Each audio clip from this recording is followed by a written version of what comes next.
తెలంగాణలో భూమి లేని నిరుపేదలకు 12,000 ఆర్థిక సహాయం ఇవ్వబోతున్నట్లుగా రేవంత్ రెడ్డి ప్రభుత్వం ప్రకటించింది. 2 విడతలుగా ఇచ్చే సహాయం తొలి దఫా నిధులు 6,000 రూపాయలను ఈ నెల 28న విడుదల చేయనున్నారు. కాంగ్రెస్ ఆవిర్భావ దినోత్సవ సందర్భంగా డిసెంబర్ 28న నిధుల విడుదలకు ముహూర్తాన్ని ఎంచుకున్నారు. భూమి ఉన్న రైతులకు ఇప్పటికే ఏటా 12,000 రూపాయలను ప్రభుత్వం ఇస్తుంది.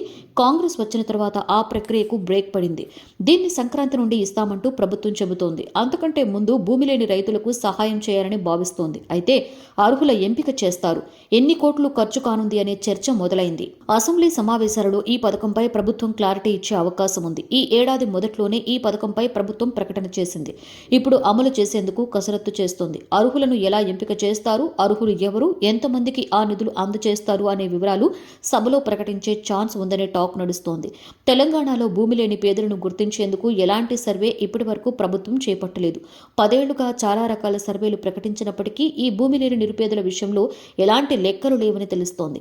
ఈ మధ్య ప్రభుత్వం చేపట్టిన సర్వేలు ఏవీ కూడా పూర్తిగా కొలిక్కి రాలేదు. వాటిని ఆధారంగా చేసుకునేందుకు కూడా వీలు లేదు. అందుకే రెవెన్యూ రికార్డులతో పాటుగా ఉపాధి హామీ పథకాన్ని ఆధారంగా చేసుకుంటుందా అనే అనుమానం ఉంది. ఉపాధి హామీ పథకం ద్వారా రాష్ట్రంలో 53 లక్షల కుటుంబాల వారికి జాబ్ కార్డులు ఉన్నాయి. ఇందులో చిన్న సన్నకారు రైతులు కూడా ఉంటారు. అందులో వారిని ఎలా వేరు చేస్తారు అనేది సస్పెన్స్ గా మారింది. ఈ లెక్కతో పాటు రెవెన్యూ రికార్డులు ఆధారంగా లబ్ధిదారులను ఎంపిక చేసే అవకాశం ఉందని అంటున్నారు. ఈ లెక్కల ప్రకారం 40 లక్షల కుటుంబాలను భూమి లేని వారిగా ప్రభుత్వం గుర్తించిందని అంటున్నారు. ఈ లెక్కలు కాసేపు పక్కన పెడితే అసలు అర్హులను ఎలా గుర్తిస్తారు, భూమి లేని వారిని ఏ ప్రతిపాదికన ఎంపిక చేస్తారు అనే చర్చ కూడా ఉంది.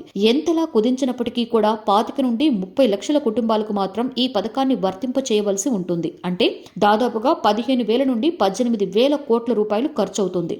సంవత్సరానికి అంటే 3 నుండి 3,600 కోట్ల వరకు ఖర్చు పెట్టాలి. రుణమాఫీ, రైతు భరోసా మాదిరిగా కాకుండా ప్రతి నిరుపేదకు న్యాయం జరిగేలా ఈ పథకాన్ని అమలు చేయాలని ప్రతిపక్షాలు డిమాండ్ చేస్తున్నాయి. అవసరమైన కొర్రీలు పెట్టి ప్రజలను మోసం చేయొద్దని సూచిస్తున్నారు. లేకుంటే మరో ప్రజా ఉద్యమం తప్పదని హెచ్చరిస్తున్నారు. ప్రభాత సూర్యుడు జాతీయ తెలుగు దినపత్రిక. ప్రతి అక్షరం నిజం వైపు. నిజం దాగదు, వార్త ఆగదు.